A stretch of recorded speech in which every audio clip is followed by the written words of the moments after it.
휴거와 들림이 퇴색되어 가고 있고 말하지 않는 이 시대에 하나님 부활절을 맞아 우리의 부활을, 우리의 휴거를, 우리의 들림을 아버지 하나님 말씀드리고자 합니다.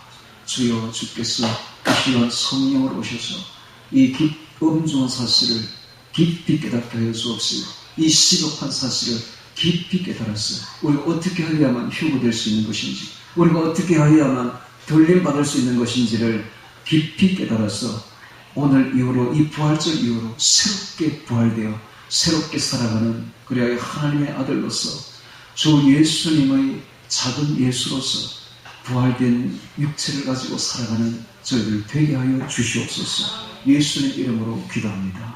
아멘. 마태복음 24장 37절 이하를 통해서 휴거와 7가지 들림의 비유라는 제목으로 말씀을 전하겠습니다. 이 시대가 얼마나 시급하고 엄중한 시대인지는 제가 말하지 않아도 여러분들이 잘 알 것입니다.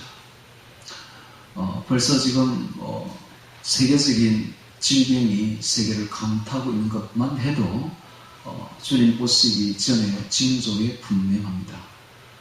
이런 사실을 우리가 깨닫게 되면 누가복음 21장 28절에 있는 말씀과 같이 이런 일이 시작되거든 너희 머리를 들라 너희 구속이 가까웠느니라 하시는 말씀을 새겨야 됩니다. 너희 머리를 들라 라는 말은 무슨 말입니까? 이제 세상을 그만 보라는 이야기입니다. 세상의 욕심과 탐심에 이제 너무 찌들지 말라는 것입니다. 이제는 세상을 그냥 하직하고 너희 머리를 들어서 하늘을 바라보라는 것입니다. 하늘에 하나님의 나라와 그의 의를 바라보고 공중에 강림하시는 예수님을 소망하라는 이야기입니다. 이제는 세상의 미련과 탐심을 이제는 다 내려놓고 이제는 오직 주님만 바라보며 주님과 동행하라는 말인 것입니다. 이런 일이 시작되거든 너희 머리를 들라 너희 구속이 가까우느니라. 우리가 들림받을 때가 가까이 다가왔다는 이야기입니다. 다음 주부터 이제 계시록을 공부하게 될 텐데요.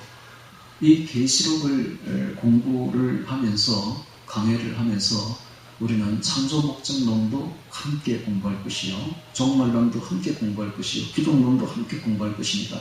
이런 창조 목적론, 종말론, 기독론은 필수, 절대 필수 과목입니다. 다른 건 몰라도 이것만큼은 알아야 돼요. 그래서 계시록 안에 이 단어가 있습니다.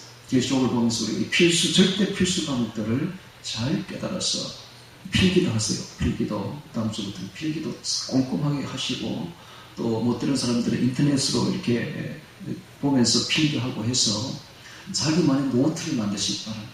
그렇게 해서 다음 주부터 시작되는 이 계시록을 다 받고 난 뒤에는 한 2-3달 걸릴 텐데 다 받고 난 뒤에는 여러분들이 이제 여러분들이 가정을 오픈하십시오. 오픈해서 주변에 안 믿는 사람들을 혹은 뭐 좀 부족한 사람들을 불러들이세요. 불러들여서 거기서 가르치시기 바랍니다. 그거를 계시록 속에 있는 종말론을, 창조 목적론을, 기독론을 뭐 이런 단어가 있으니까 그걸 가르치기 바랍니다. 그것만 배우면 돼요. 그것만 배워도 거의 다 배운 겁니다. 그러니까 다른 건 몰라. 그거는 진짜 알아야 되거든요. 필수 과목, 절대 필수 과목이니까 그것은 다 깨닫게 해야 됩니다. 그렇게 해서 재생산하시는 일에 투자하시기 바랍니다. 뿐만 아니라 여러분 오늘 이 말씀을 이렇게 듣고 보면 우리가 어떻게 해야 휴거될지를 지금부터 가르쳐줄 텐데 7가지 비유를 통해서 들어보면 결론이 딱 나옵니다. 3가지가 딱 나옵니다. 3가지가. 첫째는 우상 숭배하지 말고 주님과 동행하자. 두 번째는 우리끼리 서로 사랑하자. 세 번째는 전도하자, 선교하자. 저 제3세계, 특히 북한, 서버나 교회 북한을, 그리고 제3세계 미전도 정족도를 향해서 기도하고 전도하자. 동네를 다 다니면서 사람들을 이끌어서 전도하자. 양식을 나눠서 이걸로 딱 압축됩니다. 이 3가지. 그런데 이 3가지만 잘 한다면 틀림없이 들림받습니다. 틀림없이. 그래서 제가 결론부터 이야기했는데요. 자, 이제 처음부터 시작을 이제 해보겠는데, 먼저 하기 전에 이 시대가 얼마나 엄중한 시대인지를 제가 말씀드리겠습니다. 좀 있으면 7년 대국 환란이 시작될 것이요. 7년 대국 환란 중에 어떤 일이 벌어지느냐 하면 환란 전이나 환란 중이나 환란 후인지는 모르겠지만 하여튼 그 어간에 큰 세계적인 전쟁이 벌어집니다. 그 세계적인 전쟁이 곡과 마곡의 전쟁이라 하기도 하고 아마겟돈 전쟁이라 하기도 하는데 그것이 어떤 전쟁인가는 에스겔서 38장에 아주 상세하게 기록되어 있는데요. 그 전쟁을 자세히 보고 있으면 러시아가 주축이 되고 이라크는 안 들어가요. 이란, 터키, 그 다음에 아프리카는 수단, 그리고 저쪽에 리비아, 붓 이런 나라들이 연합을 해서 이스라엘을 침공하는 그런 전쟁이 그려져 있습니다. 근데 이것이 언제 일어나냐? 휴거 이후에 일어납니다. 휴거 직후에 일어나든지 휴거 되고 난 뒤에 환란 중간에 일어날지 그리고 말기에 일어날지는 잘 몰라요. 세 가지 확실했는데 어쨌든 확실한 한 가지는 휴거 이후에 이 사건이 벌어진다는 사실입니다. 그런데 얼마나 지금 엄죽하냐 하면 터키를 보면 알 수가 있어요. 도갈마라 일컬어지는 이 터키가 불과 얼마 전만 해도 서방 세계에 속해 있었어요. 미국과 아주 친했어요. 유럽과 아주 친했어요. 그래서 유럽 이후에 이 터키를 포함시킬 것이냐 안 시킬 것이냐 이 문제 가지고 다투고 있었단 말입니다.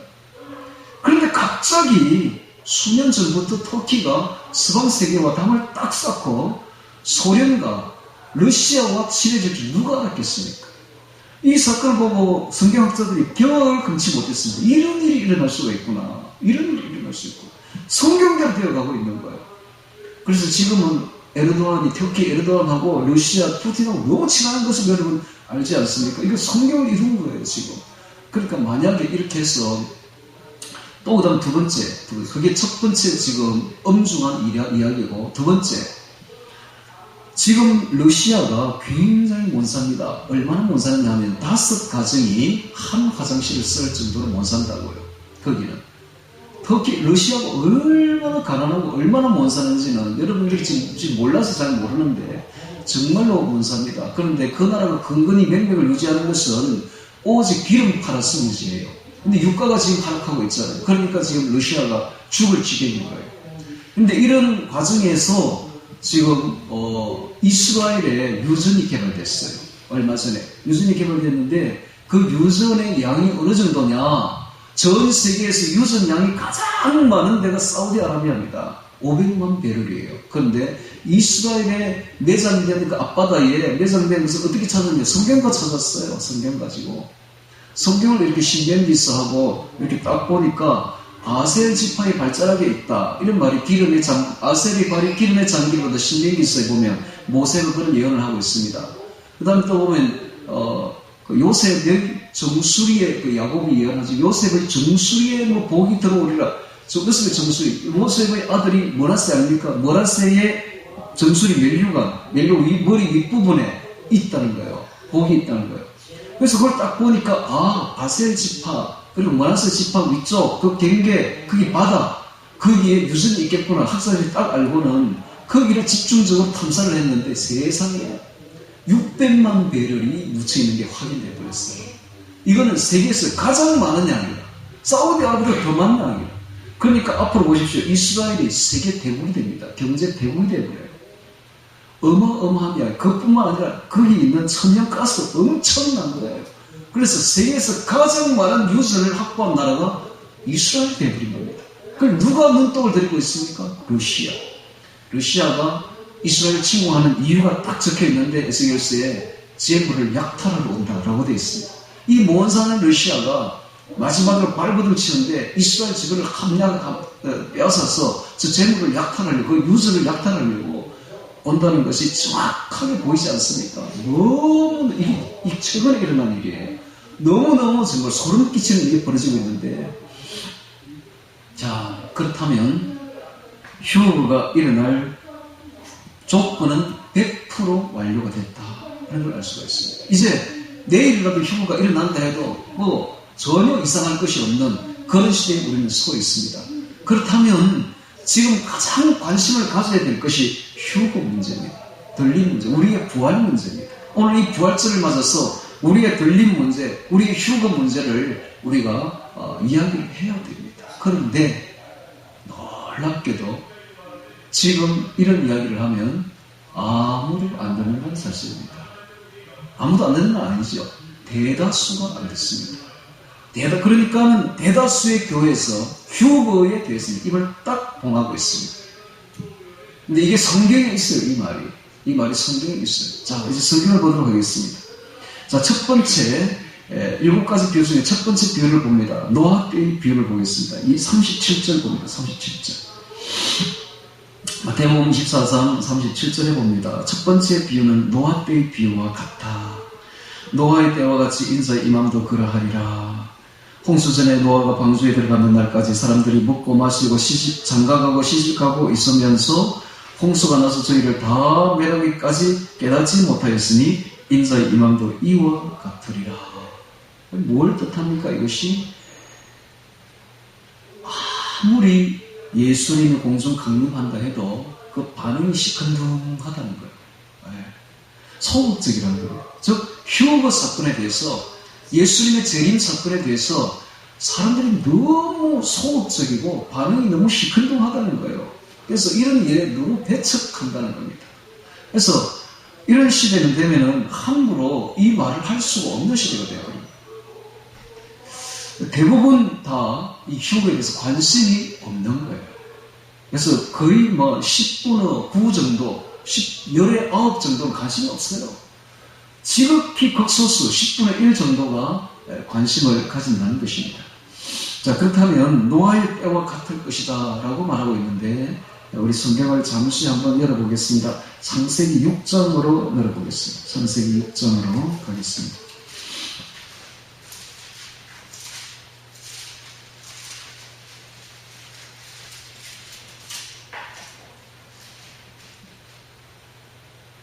창세기 6장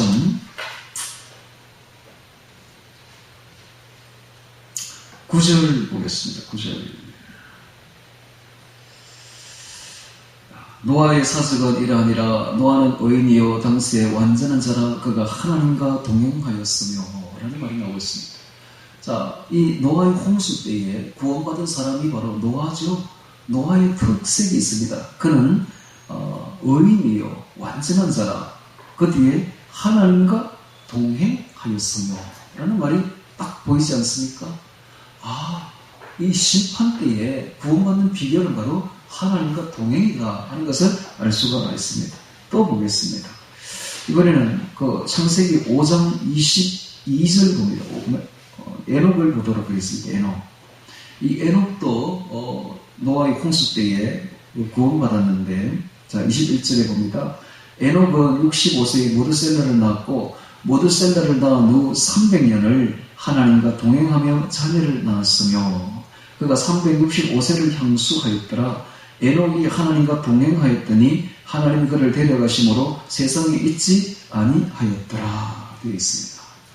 자, 이 에녹도 특색이 하나님과 동행하였더라 되어 있는데, 그가 언제 하나님이 그를 하늘나라에 들어 올리느냐 하면 홍수 전에 들어 올렸습니다. 이걸 보면 환난 전에 들림이 있다는 것을 알 수가 있죠. 그래서 7년 대환란이 오기 전에 하나님이 우리를 에녹처럼, 에녹은 앞으로 들림받을, 휴거받을 사람들의, 기독교인들의 바로 표상이 예표입니다. 예표. 구약에 두 사람이 있죠. 이 예표가 엘리야와 에녹입니다. 근데 엘리야와 에녹의 똑같은 특징이 뭐냐 하면 하나님과 동행이었습니다. 그럼 그 당시는 어떤 시대였는가라는 사실입니다. 그 당시는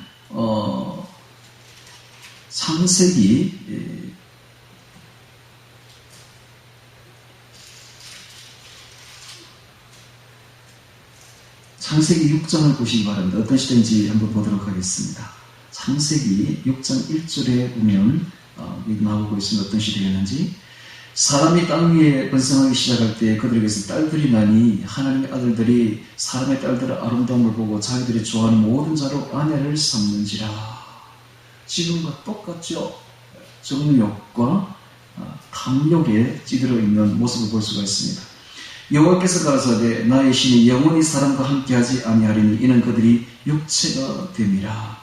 그러나 그들의 날은 120년이 되리라 하시니 당시에 땅에 네피림이 있었고 그 후에도 하나님의 아들들이 사람의 딸들을 취하여 자식을 낳았으니 그들이 용사라 고대의 유명한 사람이었더라 되어 있습니다. 자, 그들이 어떤 시대였는지를 대충 알 수가 있죠. 탐심과 욕심과 정욕과 그리고 폭력과 이게 이제 네피림 폭력입니다. 폭력으로 착취하고 힘 있는 자가 우선시되는 그런 시대였죠. 즉 오늘 말로 하면은 권세입니다. 권세. 지금도 바깥에 뭐 소란 쓰고 싶은데 우리 성우가 잘하셨는데 조용히 참 좋네요. 권세욕. 결국은 뭡니까? 이게 바로 우상입니다. 바울이 말하기를 최대의 기독교인들의 우상이 있는데 그게 뭔가? 바로 탐심이다라고 에베소서 골로새서 말하고 있지 않습니까? 탐심, 욕심, 탐심. 이게 바로 우상숭배입니다. 이 욕심에는 세 가지가 있죠. 물욕, 정욕, 맹욕입니다. 권세욕, 정욕, 그리고 물질욕. 이 세 가지가 바로 우상숭배라는 것입니다. 그러면 이 시대, 이 노아의 시대, 이 사람들이 어떤 것에 골몰해 있습니까? 바로 이 우상숭배의 탐심의 골몰해 있었던 시대입니다. 이런 시대에 우상숭배하지 아니하고 하나님과 동행한 사람이 있었는데 그가 바로 에녹과 노아였다는 사실입니다. 이게 아주 독특하죠. 그러니까 에녹과 노아가 구원받는 것입니다. 거기서. 똑같이 구약 시대에 엘리야 시대를 보십시오. 이 엘리야도 공중으로 들림받았거든요. 앞으로 올 휴거 사건의 바로 예표적인 인물입니다. 그때도 언제였느냐? 그때 바로 아합 시대였습니다. 아합이 바로 그 부인이 바로 이세벨 아닙니까? 이세벨이 바로 우상숭배의 바로 대명사 아닙니까? 대명사. 그러니까 그 우상숭배가 찌드는 그때에 수많은 제사장, 선지자, 뭐 이런 사람들이 전부 다 우상숭배에 다 가담하고 있을 그때에 오직 한 사람, 엘리야만 그 우상숭배의 반기를 들고 일어났던 거 아닙니까? 그래서 바알과 아세라 우상숭배 제사장들과 대결을 했던 그런 게 바로 갈멜산에서 있지 않습니까? 자, 이것만 봐도 이 엘리야의 특징이 뭔가? 우상숭배하지 않는다는 거예요. 그리고 하나님과 동행한다는 겁니다. 이게 딱 특징이 드러나죠.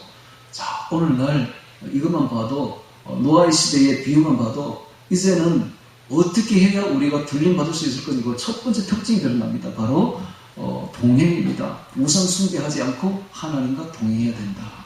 이게 바로 딱 드러나죠. 자, 이 시대에 우리의 삶을 한번 돌아보시기 바랍니다.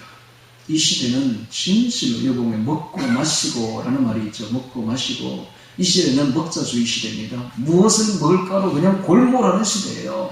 온갖 미디어에서 먹는 것밖에 방향 안 하는 것처럼 보입니다. 뿐만 아니라 사람들이 외식을 지금은 많이 잘 살기 때문에 어디 가서 무엇 맛있는 거 먹을까 요것만 생각한다고요. 우리는 반대로 해야 될 것입니다. 먹지 말아야 돼요. 일제는 성금요일에 여러분들이 저녁을 금식을 하라고 제가 문자를 보냈는데 그렇게 하셨는지 모르겠는데요. 저는 우리 집에 이렇게 말했습니다. 오늘 성금요일, 그날 성금요일에 저희들이 등산을 했어요. 등산하면서 기도를 했는데 등산하고 오면 보통 배가 고프잖아요. 배가 고파 미치겠는 거예요. 저녁에 오니까. 근데 앞에 먹을 걸 놓고 못 먹으니까 더 막 그렇더라고요. 그래도 우리가 성금요일에 먹을 수는 없지. 그래서 꼭 참았었지요.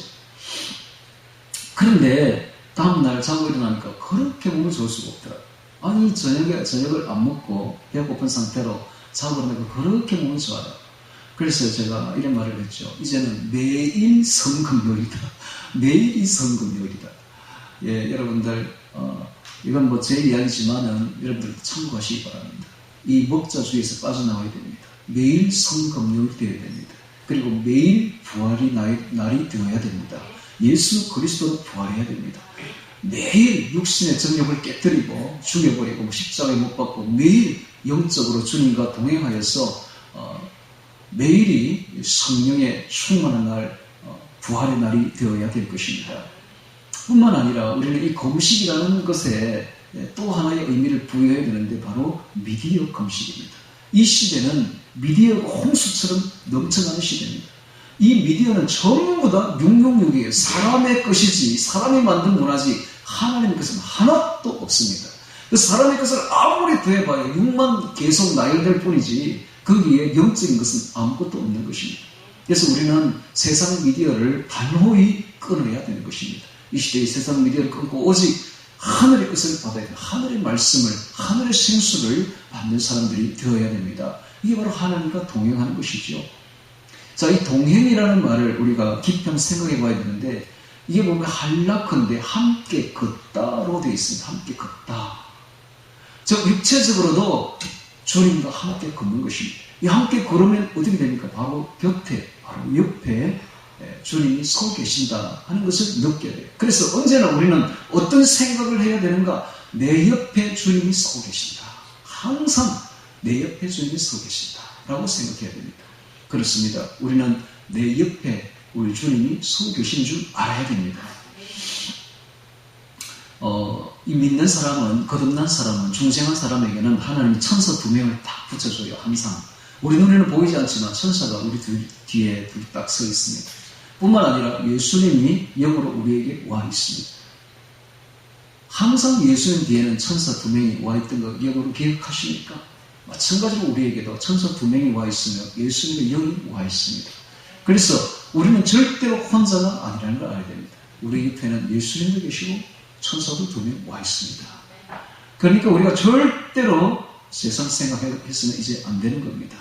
혹시 세상 정욕, 세상 물욕, 세상 탐욕, 세상 명예욕, 세상 권세욕이 우리를 지배하게 되려면 자기가 자기 손에 머리를 얹고 기도하시기 바랍니다. 이 더러운 세상 물욕들 다 떠나갈지어다.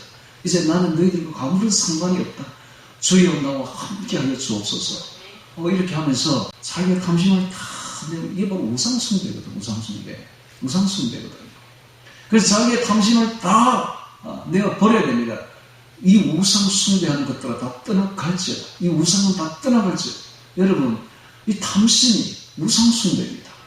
물욕이 우상숭배입니다. 이 시대에 물욕으로 얼마나 점철되어 있습니까? 전부 우상숭배입니다. 이 시대가 얼마나 더러운 정욕으로 점철되어 있습니까? 이게 전부 우상숭배입니다. 이 시대가 얼마나 명예욕과 권세욕으로 점철되어 있습니까? 요즘 왜 그렇게 선거가 많은지 몰라요. 무슨 단체장이 그렇게 많은지 몰라요. 하다못해 농협에 무슨 지부장까지 선거를 하더라고요. 이 전부 다 이게 우상입니다. 우상. 세상 우상들. 나사렛 예수 이름으로 명하는 이 우상들아 다 떠나갈지어다. 할렐루야. 그렇게 함으로써 우리는 우상에서 빠져나와야 됩니다. 이제는 너희 머리를 들라. 세상을 바라보지 말고 오직 하나님을 바라보십시오. 주 예수님, 공중에 오실 주 예수님을 바라볼 때가 이제 가까이 온 것입니다. 이게 바로 우상 숭배하지 말고 주님과 동행하라입니다. 자, 그래서 3가지 계명이 있는데 3가지 계명, 이거는 꼭 적으시기 바랍니다. 3가지 계명. 첫 번째, 우상 숭배하지 말고 동행하자. 주님과 동행하자. 두 번째, 서로 사랑하자. 우리끼리 서로 사랑하자. 세 번째, 복음을 듣지 못한 사람들에게 복음을 전하자. 이겁니다. 자, 결론이 나왔습니다. 어떻게 우리가 휴가 될 수 있는가? 첫 번째, 우상 숭배하지 말고 동행하자. 주님과 동행하자. 두 번째, 우리끼리 서로 사랑하자. 세 번째, 복음을 듣지 못한 사람들에게 복음을 전하자. 이 복음을 전하자는 것은 나가서 복음을 전하는 사람도 있고 뒤에서 기도하는 사람도 있습니다. 물질로 구원하는 사람도 있습니다. 달란트 대로 하면 됩니다. 내가 꼭 가서 복음을 안 전해도 돼요. 양육을 안 해도 돼요. 기도하면 됩니다. 하나님, 저 서방, 저 3세계, 복음을 듣지 못한 미전도 종족의 저 시대, 저 사람들, 하나님 복음 받게 하여 주옵소서. 특히 우리나라는 기도해줄 때가 있죠. 북한입니다. 북한은 세계 최고의 스무나 교회입니다. 우리는 빌라델비아 교회예요. 어찌 보면 이 나라는. 그래서 이 빌라델비아 교회는 스무나 교회를 도와야 됩니다. 그들에게 양식을, 말씀을 나눠주고 그들을 위해서 기도해주고 그들을 이끌어주고, 이게 바로 빌라델비아 교회가 해야 될 일입니다. 세계 최고의 스무나 교회가 바로 옆에 있는데, 바로 위에 있는데, 우리가 해야 될 일은 그들을 위해서 기도해주고 그들에게 양식을 나눠주고 그들을 위해서 물질로 구원하고 해야 될 일이 우리 앞에 놓여 있지 않습니까? 그러면 우리가 복 받습니다. 그러니까 북한을 위해서 기도해야 됩니다. 이건 절대적입니다. 북한을 위해서 기도해야 돼요. 그래서 마지막 때에 우리가 해야 될 일이 있습니다. 주님과 동행해야 되며 우리끼리 서로 사랑해야 되며 북한을 위해서 전도를 위해서 우리가 기도하고 물질로 구원하고 양식으로 여러 가지로 도와야 돼요. 그들의 관심을 가지고 그들을 도울 생각해야 돼요. 그들은 왕족들입니다. 지금은 거지처럼 살아도 사실은요. 저기 하늘나라 가면 그들이 왕족이 된다니까 왕족을 도와야 돼요. 도우면 우리도 그와 같은 상을 받습니다. 최고의 상은 누가 받냐? 서문화 교회가 받습니다. 계시록에 보십시오. 최고의 생명의 면류관은 누가 받는가? 바로 서문화 교회가 받는다고요. 북한에 있는 지하 교회들이 제일 큰 왕족들이 됩니다. 그분들이 그런데 뭘 몰라요. 복음에 대해서 깊이 잘 모른다고. 이걸 우리가 나눠줘야 될 일이 우리 필라델피아 교회들이 해야 될 일들입니다. 그러니까 우리가 그들을 위해서 기도해주고 복음을 전해주고 해야 되는 사명이 우리에게 남아있고 얼마나 좋습니까? 그 일을 하면 우리가 복을 받는다. 그래서 다행히 우리 교회는 일찍부터 북한을 위해서 목표를 아주 설정했지 않습니까?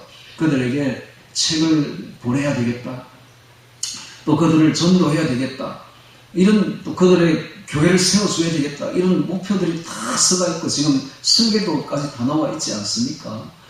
그러니까 이 일에 우리가 같이 협력하고 기도하고 그들을 위해서 전도하고 물질로 구원하고 이렇게 해야 될 줄로 믿습니다. 자, 오늘 설교 끝났는데요. 이 세 가지만 잘하면 휴가 됩니다. 틀림없습니다. 이 세 가지만 잘하면 세 가지 뭡니까? 첫 번째, 우상 숭배하지 말고 주님과 동행하자. 두 번째, 서로 사랑하자. 세 번째, 전도하자. 이겁니다. 이것만 잘하면 틀림없이 휴가 될 것입니다. 자, 두 번째 비유를 보도록 하겠습니다. 마태복음 24장으로 오셔서 이번에는 40절부터 보도록 하겠습니다. 40절에는 이번에는 밭에 있는 두 사람 비유를 봅니다. 밭에 있는 두 사람. 그때에 두 사람이 밭에 있음에 하나는 데려감을 당하고 하나는 부려둠을 당할 것이요 라고 나오고 있습니다. 밭에 있는 이 두 사람이 누굴까요? 농부죠. 농부들인데, 자, 이 농부들은 바로 복음 농사를 하는 농부들입니다. 기독교인들을 말합니다. 여기 지금 말하는 것은 안 믿는 사람을 말하는 게 아니에요. 두 사람 중에 하나는 데려감을 당하고 하나는 버려둠을 당한다. 버려둠을 당한 사람은 불신자인가? 아닙니다. 다 믿는 사람이에요. 근데 믿는 사람인데 복음 농사를 짓는 기독교인들이에요. 근데 그 중에 한 사람이 데려감을 당하고 한 사람이 버려둠을 당합니다. 자, 이 복음 농사는 어떻게 짓습니까? 먼저 씨를 뿌리죠. 물을 주고 거름을 주고 그리고 전지를 하고 잡초를 제거하고 그 다음 추수를 합니다. 그렇게 해서 많은 열매를 맺게 하는 것이죠. 자, 이 모든 일들이 다 우리가 복음의 씨를 뿌리고 복음에 물을 주고 복음에 거름을 주고 복음에 잡초를 제거해서 많은 풍성한 열매를 맺게 하는 것, 이것이 바로 우리가 해야 될 복음 농사가 아니겠습니까? 마태복음 22장 14절에는 청함을 받은 자는 많되 택함을 입은 자는 적으니라 라는 말이 있습니다. 그러니까 많은 기독교인들이 있지만은 이 중에 청함을 많이 다 받았지만은 이 중에 택함 받아서 휴거될 사람들이 너무나 적다는 사실입니다. 자, 그래서 영적 간음을 해서는 안 됩니다. 즉 우상숭배, 즉 탐심을 가져서는 안 되는 것입니다. 돈 욕심 이제는 다 내려놓아야 됩니다. 있는 것을 족한 줄로 알아야 됩니다. 정욕에 너무 골몰해서는 안 됩니다. 정욕과 호색에 골몰하면 안 됩니다. 세상 명예와 권세에 너무 골몰해서도 안 됩니다. 세상에 너무 관심이 많으면 못 올라갑니다. 롯의 철을 보십시오. 세상에 너무 관심이 많으니까 안 되는 거예요. 구원이 안 되는 것입니다. 그래서 세상에 너무 관심이 많으면 못 올라가는 줄 알고 이제는 우리의 눈을 들어 하늘을 바라봐야 될 때가 온 것입니다. 그 다음에 두 번째는 세상에서 우리가 해야 될 일이 있습니다. 즉 하나님의 자녀들을 많이 낳아야 됩니다. 예수님의 자녀들을 많이 낳아야 돼요. 재생산해야 돼요. 그래서 우리가 복음의 문을 열어야 됩니다. 이제는 가정의 문을 열고 가정이야말로 최고 좋은 장소입니다. 복음을 전하기. 가정의 문을 열고 위에 사람들을 초청해서 몇 사람, 두세 사람 초청해서 복음을 전해줘야 돼요. 복음이 어떤 걸 전해줘야 되는가? 바로 필수 과목을 전해줘야 돼요. 필수 과목. 창조 목적론, 종말론, 구원론, 기독론 이런 거를 전해줘야 된다. 이게 어디에 녹아 있는가? 나중에 우리가 지금 다음부터 할 이 계시록에 다 녹아 있습니다. 그래서 계시록 하나만 가지고 이걸 전부 다 전할 수 있는 거예요.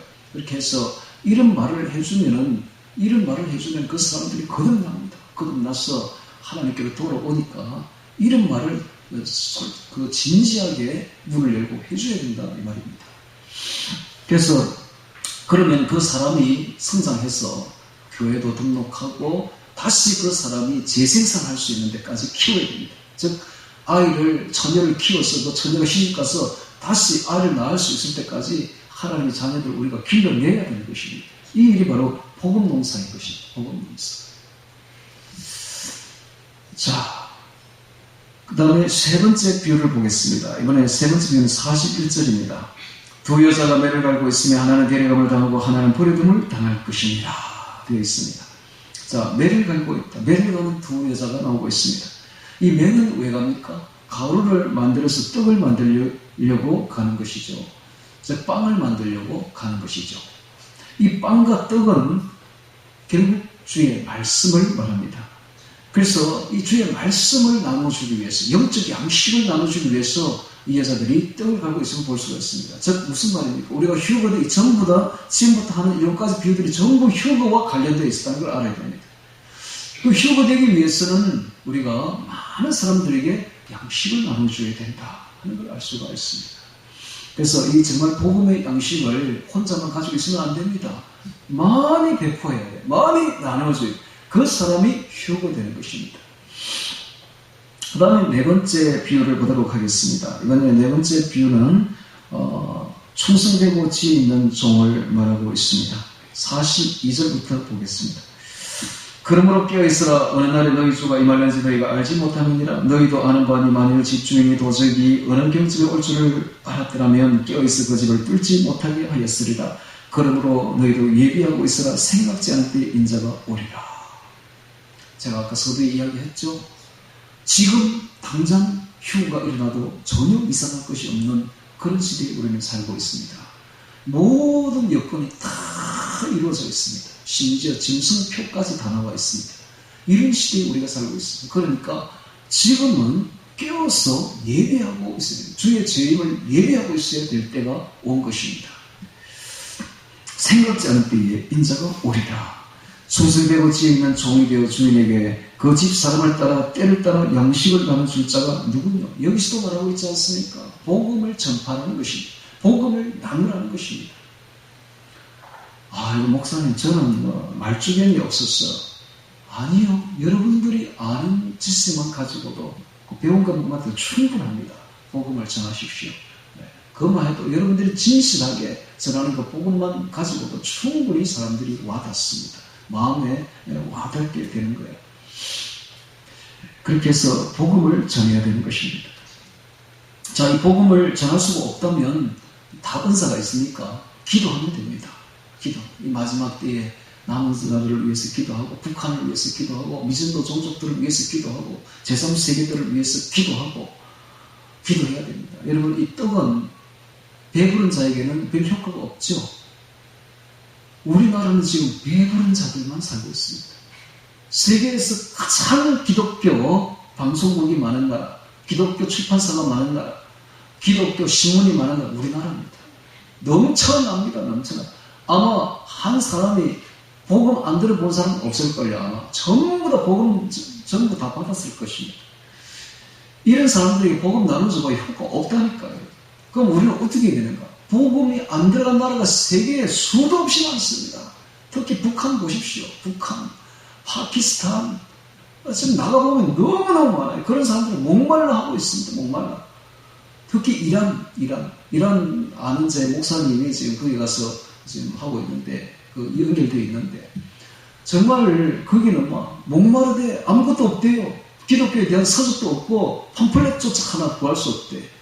그런 나라에 뭔가를 하나 던지면 이건 뭐 스펀지에 물 붓기식으로 들어간다는 거예요. 그러니까 그런 나라들을 위해서 우리가 기도하고 물질로 구원하고 그렇게 해야 됩니다.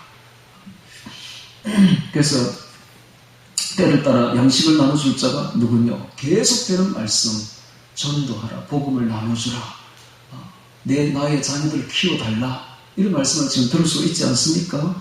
그러니까 우리가 휴거되는 그날까지, 주님께서 공중 강림하는 그날까지 목숨 걸고 열심히 해야 될 일이 바로 이 복음 전도 사역이다 하는 것을 알 수가 있습니다. 자, 46절에 주인이 올 때 그 종에게 이렇게 하는 것을 보면 그 종이 복이 있으리로다. 복이 있을, 무슨 복이 있을까요? 휴거된다는 겁니다. 휴거되면 또 어떤 복이 있을까요?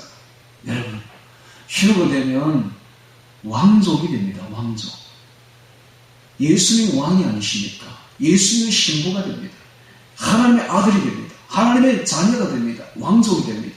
이 왕족들은 왕노릇하는 사람들입니다. 즉 영계의 지도자들이 됩니다. 영계의 아주 높은 계급이 형성됩니다.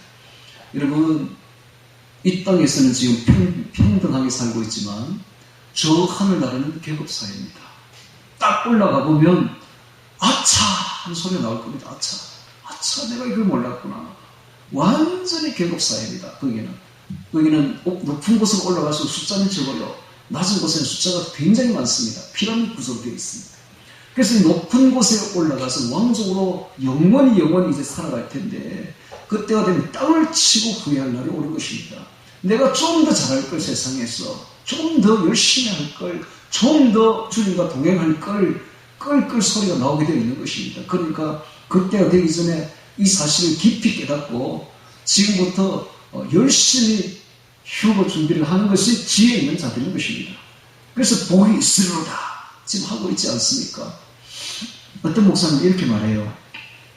지금은 저 별들이, 둘째 하늘에 있는 저 별들이 우주에 끝이 없죠. 끝없이 많은 저 별들, 끝없이 넓은 저 우주 공간, 저게 다 죽어 있지만, 생명이 없는 별들로 되어 있지만, 주님께서 재림하시고 천년왕국이 지나고 나면 새하늘과 새 땅이 되면 전부 다 생명이 없는 것들로 변한다, 이게야.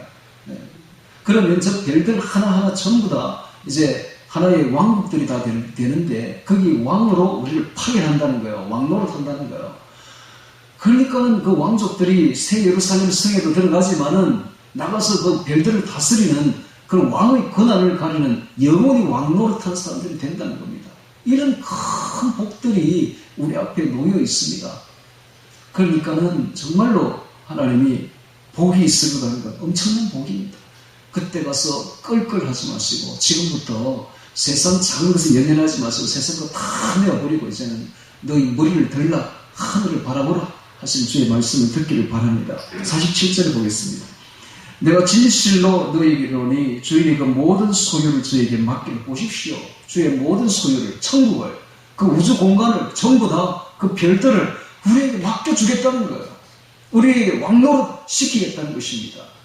그러니까 얼마나 큰 복들이 앞으로 우리에게 남아있는지 모르겠어요. 즉 우리로 하여금 영계의 지도자들로 만들어주겠다는 것입니다. 영적 높은 자들로, 높은 계층의 왕족의 로얄 패밀리로 만들어주겠다는 것입니다.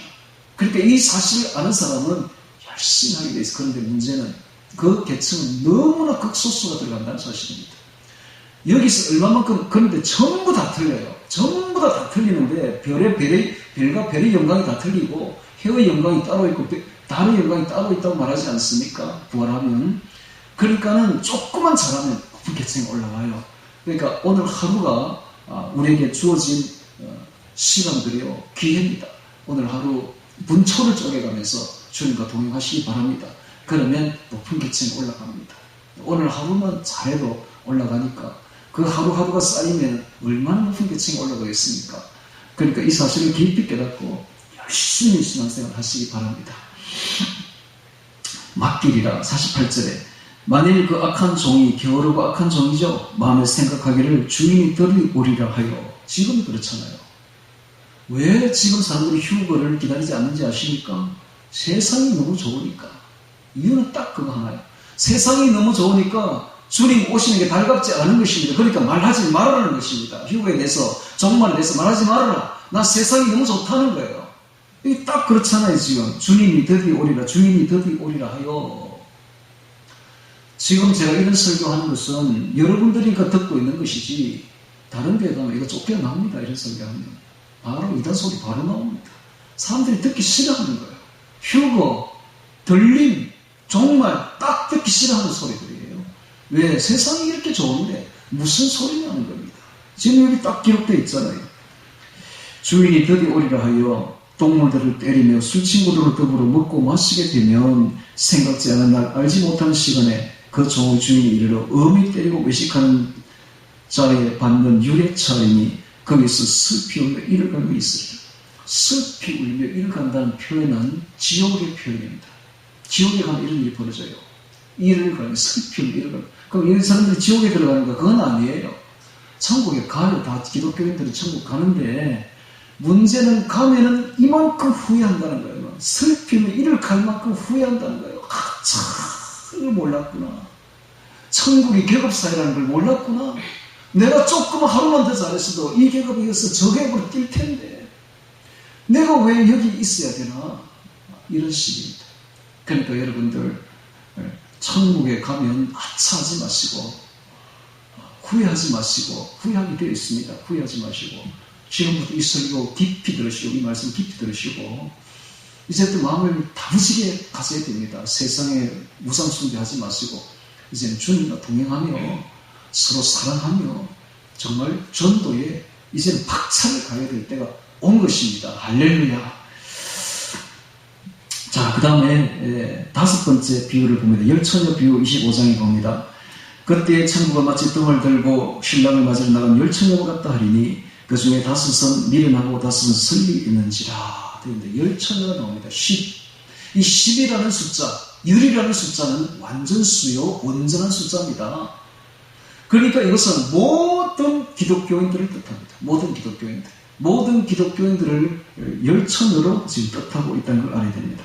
그 중에 다섯은 설기 있고 다섯은 미련하다 그랬는데 미련한 자들은 등은 가지는데 기름은 가지지 아니하고 설기 있는 자들은 그릇에 기름을 담아 등과 함께 가졌다 이런 말을 하고 있죠. 등은 어둠을 밝히는 것이 바로 등이죠. 즉 어둠을 물리칩니다. 어둠은 바로 사망의 세력들이죠. 사탄 세력들입니다. 이 사탄 세력들을 무찌르는 것이 바로 등이라는 겁니다. 어떻게 무찌릅니까? 예수 이름으로, 예수의 보혈로, 예수님의 보혈과 예수님의 이름이 우리에게 와 있는 것입니다. 이것이 바로 등입니다. 그러므로 우리는 예수의 이름으로, 예수의 보혈로 능히 사탄 세력을 제압할 수 있고 무찌를 수가 있는 것입니다. 그런데 그렇게 하려면 등이 불을 밝히려면 반드시 뭐가 있어야 되는가? 기름이 있어야 되듯이 성령을 받아야 되는 것입니다. 즉 성령 충만해야 됩니다. 성령은 한 번 받고 끝나는 게 아니에요. 성령은 매일매일 충만해져야 됩니다. 매일매일 충만해요. 매일매일 충만하려면 어떻게 해야 됩니까? 기도해야 됩니다. 기도해야 됩니다. 하나님 성령을 부어주소서. 예수님 성령을 부어주소서. 성령으로 충만케 하소서.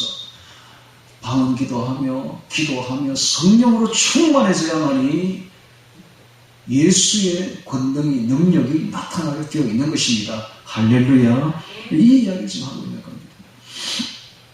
그런데 5절에 보니까 신랑이 드디어 오므로 다 졸며 잘세 밤중에 소리가 나되 보라 신랑이보다 맞으러 나오라 하며 이에 그 처녀들이 다 일어나 등을 준비할세 미련한 자리 설기는 자들이 이르되 우리 등불이 꺼져가니 너희 기름을 좀 나눠달라 하거늘 설기는 자들이 대답하여 그러되 우리와 너희의 썩에 다 부족할까 하노니 차라리 파는 자들에게 가서 너희 쓸 것을 사라 하니 단호히 거절합니다.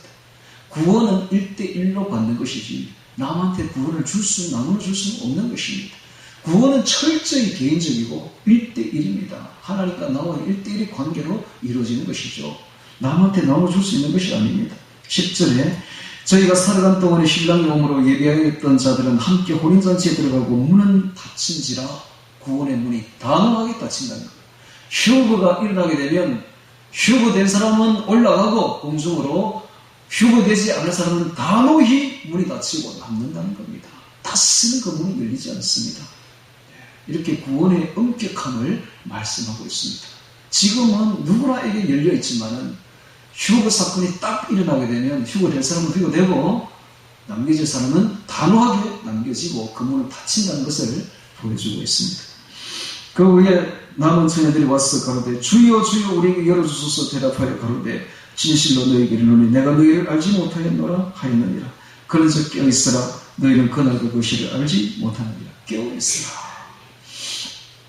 여러분, 이 성령으로 충만하게 되면 어떤 일이 벌어집니까? 우리의 성품이 일단 달라집니다. 성령의 9가지 은사 열매가 맺히기 시작합니다. 사랑과 희락과 화평과 오래 참음과 자비와 양성과 충성과 온유와 질주에 즉 예수님의 인격으로 바뀐다는 거예요. 즉 인격이 바뀝니다. 성품이 바뀝니다. 그래서 우리가 성령으로 충만하고 말씀 충만하여서 항상 기름 준비를 하게 되면 우리의 성품이 변화되어 간다는 거예요. 예수의 인격으로 변화되어 갑니다. 뿐만 아니라 자 이제 그 뒤에 있는 6번째 달란트 비유를 보도록 하겠습니다. 달란트는 은사입니다. 은사 비유를 보도록 하겠습니다. 14절에 봅니다. 또 어떤 사람이 타국에 갈지 제 종들을 불러 자기 소유를 맡김과 같으니 자 어떤 사람은 예수님이에요. 타국은 천국입니다. 언제 예수님이 천국 갔느냐? 바로 성천이죠. 성천. 40일 이후에 부활 이후 40일 이후에 성천한 게 이게 바로 타국의 갈제입니다. 타국의 갈제. 이 예수님이 40일 동안 부활하여서 40일 동안 이 땅에 계시다가 5번이나 똑같은 이야기를 합니다. 제자들을 불러서 5번이나 똑같은 말씀을 하셔요. 그 말씀이 어떤 말씀인지 한번 보도록 할까요? 마가복음 16장 한 열흘 정도 됐을 때 부활하신 지 열흘 정도 됐을 때 예수님이 제자들에게 이런 말씀을 하십니다. 마가복음 16장 15절에 너희는 온 천하에 다니며 복음을 전파하라. 그 다음에 15일 정도 됐을 때 누가복음 24장 47절에 그의 이름으로 제사함을 얻게 하는 회개가 예루살렘으로부터 시작되어 모든 족속에게 전파될 것이 기록되었으니 똑같은 말이죠. 모든 족속에게 복음을 전파하라 이 말이죠. 한 20일 정도 되었을 때는 요한복음 20장 21절에 아버지께서 나를 보내신 것 같이 나도 너희를 보내노라. 나도 너희를 복음을 전파로 보내노라 이 말이죠. 한 30일 정도 되었을 때에 이거는 찾겠습니다. 같이 마태복음 28장 몇 장 넘기면 있죠? 마태복음 28장 19절 마태복음 28장 19절 마지막이죠. 마태복음 마지막 부분입니다. 이때가 한 30일 정도 됐을 때 부활하신 지 30일 정도 되었을 때 예수님이 하신 말씀입니다. 마태복음 28장 19절 20절 보겠습니다. 그러므로 너희는 가서 모든 족속으로 제자를 삼아 아버지와 아들과 성령 이름으로 세례를 주고 내가 너에게 분부한 모든 것을 가르쳐 지키게 하라. 볼지어다 내가 세상 끝날까지 너희와 항상 함께 있으리라 하시니라. 이게 30일 정도 됐을 때 4번째 하신 말씀, 똑같은 말씀을 하십니다. 복음을 전파하라. 모든 족속으로 제자를 삼아라. 나의 가르친 것을 가르쳐 지키게 하라. 이런 말을 하시죠. 마지막으로 40일 딱 된 그날 성찬하기 직전에 무슨 말을 하시는가? 사도행전 1장 8절에 오직 성령이 너에게 임하시면 너희가 권능을 받고 예루살렘과 온 유대와 사마리아와 땅끝까지 이르러 내 증인이 되리라 하시니라 하시고는 저희 보는 데서 올리워 성천하시더라 하는 말이 딱 그 9절에 기록되어 있습니다. 8절에는 바로 이 말을 하시고 그러니까 이 5번 했던 그 40일 살아있을 동안에 했던 그 말씀이 전부 하나와 똑같이 너희는 온 천하에 다니면서 복음을 전파하라. 모든 족속으로 제자를 삼아서 이 말이 무슨 말입니까? 너희는 나의 자녀들을 길러서 잘 키워다오. 그래서 하늘나라 보냈다오 이 말입니다. 너희는 숨어있는 나의 자녀들이 있는데 그 자녀들을 찾아서 그 자녀들을 잘 가르쳐서 양육해서 잘 키워서 제발 천국으로 좀 올렸다오. 이걸 부탁하고 가신 거예요. 그러니까 우리는 이 일을 해야 되는 것입니다. 우리는 어디에 숨어있는지는 모르겠지만 작은 예수들이 숨어있는 것입니다. 그 작은 예수들을 찾아서 그들에게 복음을 전해주고 그들을 양육시키고 영적으로 양육시키고 영적으로 예수의 옷을 입히고 영적으로 건강하게 키워서 잘 키워서 재생산할 때까지 키워서 또 그들이 새롭게 재생산할 수 있도록 만들어서 주님께 올리는 일에 매진해야 된다는 이야기인 것입니다. 자, 다시 달란트 비유 14절에 보겠습니다. 또 어떤 사람이 타국에 갈지 그 종들을 불러 자기 소유를 맡긴과 같으니 각각 그 재능대로 하나에게는 금 5달란트를, 이거 은사입니다. 은사에 5달란트를 준 거예요. 한 달란트가 33kg입니다. 금 33kg면 작은 게 아니죠. 어마어마한 겁니다.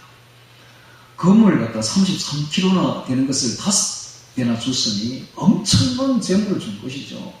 이거 엄청난 은사를 부어준 겁니다. 또 어떤 사람에게는 2달란트를, 2달란트도 결코 적지 않죠. 또 하나에게는 한 달란트도 33kg니까 엄청난 거예요. 금 달란트를 주고 떠났더니 5달란트 받은 자는 바로 가서 그것으로 장사하여 또 5달란트를 남기게. 무슨 말입니까? 하나님이 주신 재능과 은사를 이용해서 복음 장사를 잘했다는 것입니다. 많은 사람들을 키워서 주님께 돌렸다는 이야기, 그 이야기를 지금 하고 있는 거예요. 그래서 이런 사람들 보면은 굉장히 활기에 넘쳐 있는 걸 볼 수가 있습니다. 활기 있게 복음 장사를 잘한 거예요. 또 5달란트를 남기고 2달란트 받은 자를 그같이 하여 또 2달란트를 남겼으되 1달란트 받은 자는 가서 땅을 파고 그 주인의 돈을 감추어 뒀더니, 이 사람은 은사는 받았기는 받았는데 도무지 복음 전파하는 일에, 복음으로 사람들을 양육하는 일에 힘쓰지 않았다는 거예요. 딱 숨겨두고 자기만 가지고 있었다는 것입니다. 오랜 후에 그 종들의 주인이 돌아와 저희와 회개할세 5달란트 받은 자는 5달란트를 더 가지고 와서 보소서. 가로되 주여 내게 5달란트를 주셨는데 보소서 내가 5달란트를 더 남겼나이다. 그 주인이 이르되 잘하였도다 착하고 충성된 종아, 네가 작은 일에 충성하였으며 내가 많은 것으로 너에게 맡기니 내 주인의 즐거움에 참여할지어다. 이 즐거움은, 주인의 즐거움은 바로 결혼입니다. 결혼. 주님과의 혼인이죠. 천국 혼인잔치에 참여하라, 이 뜻입니다. 또 2달란트 받았던 자도 와서 가로되 주여 내게 2달란트를 주셨는데 보소서 내가 2달란트를 더 남겼나이다. 그 주인이 가로되 이르되 잘하였도다 착하고 충성된 종아, 내가 작은 일에 충성했으며 내가 많은 것으로 너에게 맡기니 내 주인의 즐거움에 참여할지어다. 5달란트 받은 자와 2달란트 받은 자에게 주는 하나님의 메시지가, 그 상이, 그 칭찬이 똑같습니다. 글자는 안 틀리고 토시는 안 틀리고 똑같습니다. 그런데 1달란트 받았던 자도 와서 가로되 주여 당신은 굳은 사람이라 심지 않은 데서 거두고 해치지 않은 데서 모으는 줄을 내가 알았으므로 들어와야 나가서 당신의 달란트를 땅에 감추어 두었나이다. 보소서 당신의 것을 받으셨나이다. 그 주인이 대답하여 가로되 악하고 게으른 종아, 나는 심지 않은 데서 거두고 해치지 않은 데서 모으는 줄을 내가 알았느냐? 그러면 내가 마땅히 내 돈을 시비하는 자에게들에게 주었다가 나로 돌아와서 그 본전과 별개를 받게 할 것이니라 하고 거기에서 그 1달란트를 빼앗아 10달란트 가진 자에게 주어라. 무릇 있는 자는 받아 풍족하게 되고 없는 자는 그 있는 것까지 빼앗기리라.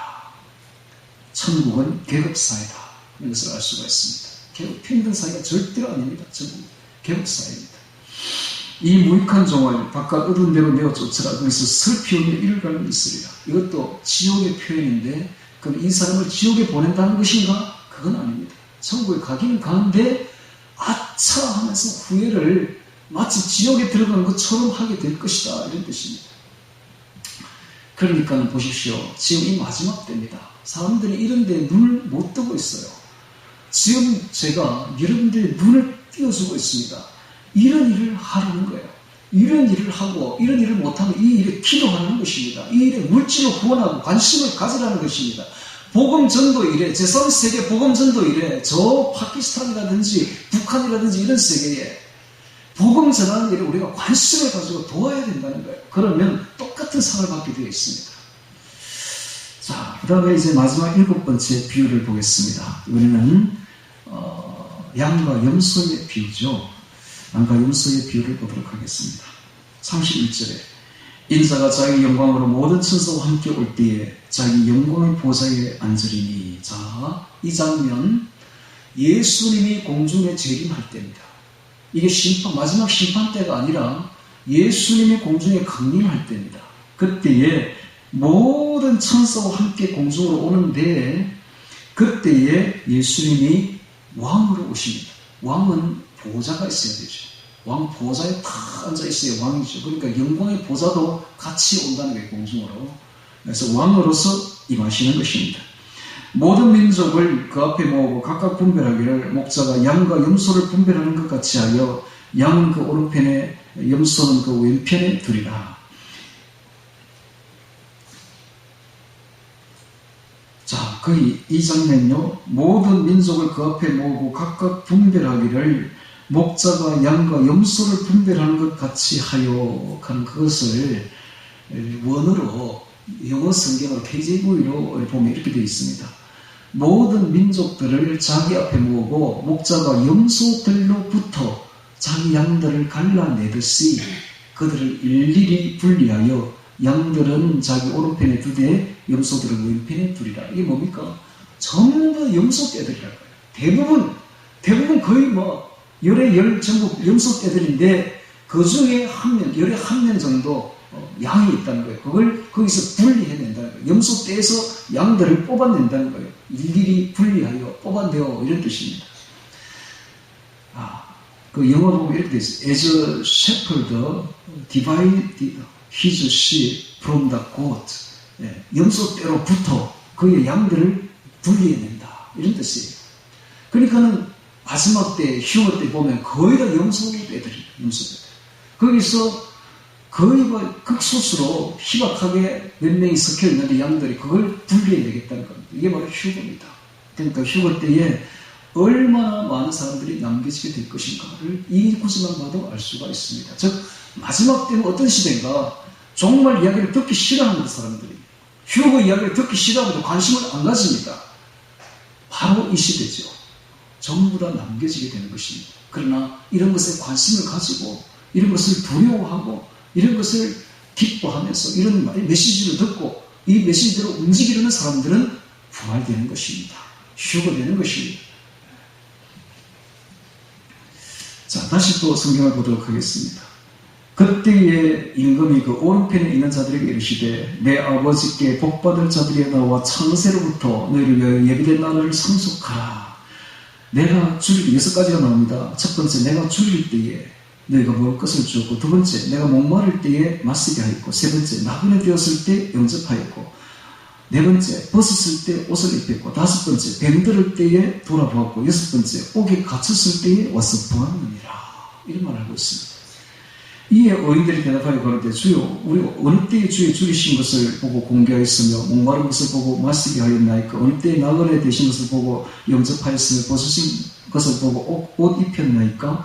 어느 때에 병드신 것이나 옥에 갇히신 것을 보고 배웠나이까 하리니 임금이 대답하여 가라사대 내가 진실로 너희에게 이르노니 너희가 여기 내 형제 중에 지극히 작은 자 하나에게 한 것이 곧 내게 한 것이니라. 뭡니까? 예수님의 자녀가 바로 작은 예수라는 것입니다. 바울에게 그런 말을 해요. 바울이 다메섹 도상을 가고 있는데 예수님이 나타나셔서 이런 말을 합니다. 사울아 네가 왜 나를 핍박하냐?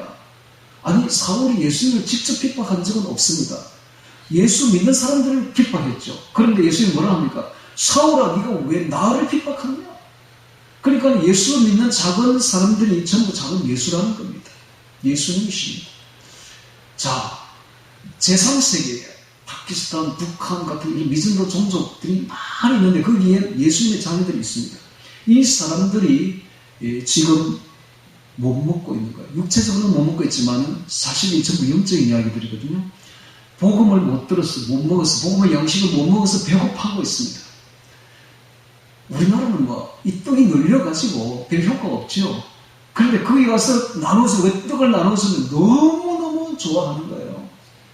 거기는 복음의 생수가 없어가지고, 성령의 생수가 없어가지고 너무 목말라고 있습니다. 그들에게 복음의 생수를 주면 얼마나 좋아하겠습니까? 그들이 복음을 못 받아서 방황하고 있어요. 영적으로. 나그네 되어서 방황하고 있어요. 그들에게 복음을 제시해주는 올바른 하늘나라 가는 길로 제시해주면 얼마나 좋아하겠습니까? 그들이 복음을 받지 못해서 영적으로 헐벗고 있는 거예요. 그들에게 예수의 옷을 입혀주고 얼마나 좋아하겠습니까? 그들이 복음을 받지 못해서 영이 병들어 있는 거예요. 그들에게 복음을 주면 그 병이 낫고 올바른 대로 돌아오니 얼마나 좋아하겠어요? 그들이 복음을 듣지 못해서 영적으로 옥에 갇혀 있는 거예요. 사탄의 옥에 갇혀 있습니다. 그들을 그 사탄의 옥에서 해방시키고 자유를 주면 그들이 얼마나 좋아하겠습니까? 이 이야기입니다. 이 이야기. 이 진짜 뭐 양식도 나눌 수 있도 되겠지만은 그것보다는 영적인 이야기를 지금 하고 있는 겁니다. 제가 그랬어요. 제가 26살 이전에 얼마나 배고팠는지 영적으로 얼마나 목말랐는지 얼마나 방황했는지 얼마나 헐벗었는지 얼마나 병들었는지 얼마나 옥에 갇혀 있었는지 모릅니다. 아무도 저에게 양식을 나눠주지도 않았고 물을 주지도 않았고 정말 미워지고 진짜 지금 생각 미워요. 아니 옆에 기독교인들이 있었어. 내 친구들이 많이 있었어. 내한테 한마디 교회 가서는 말하지 않았고 예수 믿으는 말 물론 제가 좀 나빠서 그랬겠지만은 하지 않았어요. 지금 제가 생각하면 참 미워요. 진짜. 아니 왜 좀 인도를 하지 그런 사람을 그렇게 지금 갈급했던 사람들을 예수님 어느 날 저를 직접 인도하셨어요. 직접 너 이리 와 이래가지고 그래서 저는 누구도 전도한 사람이 없어요. 제가 직접 예수님께 이끌려 가가지고 직접 그날 바로 성령 받아가지고 그냥 우리는 그렇게 해서는 안 됩니다. 우리는 그래서 이제 이야기는 다 끝났는데요. 자 오늘 이 휴거와 들림받을 7가지 비유를 딱 들어보니까 뭐가 감각이 들어오죠. 지금 바로 이 시대가 바로 휴거 시대입니다. 이제 지금 휴가 일어나도 전혀 이상할 것이 없는 그런 모든 여건이 다 100% 완료된 시대에 이미 시계는 완료가 됐고 시계는 이미 좀 쳤고 12시 딱 지나버렸고 이제는 예수님이 때만 기다리고 있는 거예요. 하나님 아버지께서 내 아들 예수야 가라 하는 이때만 딱 기다리고 명령의 시기만 기다리고 있는 그때에 지금 우리 서 있습니다. 자 이럴 때 우리가 어떻게 휴거받는가 3가지 딱 이유를 드렸습니다. 제가 조건을 드렸습니다. 첫째는 우상 숭배하지 말고 동행하라. 주님과 동행하라. 우리가 지금까지 얼마나 우상 숭배에 찌들려 있었습니까? 기가 찰 일이죠. 내 자신을 돌아봐도 그렇습니다. 이제는 너희 머리를 들라. 너희 구속이 가까우느니라. 이제는 주님을 바라보고 주님과 동행하기를 바랍니다. 두 번째는 너희끼리 서로 사랑하라. 우리끼리 너무나 불합해했고 너무나 원소져 있었고 마음이 닫혀 있다면 이제는 다 풀고 서로 화평하고 화합하고 하나 되어서 서로 사랑해야만 됩니다. 용서하지 못하면 절대 들림받지 못합니다. 용서하고 서로 품어주고 하나 되어 사랑해야 됩니다. 세 번째, 전도하라.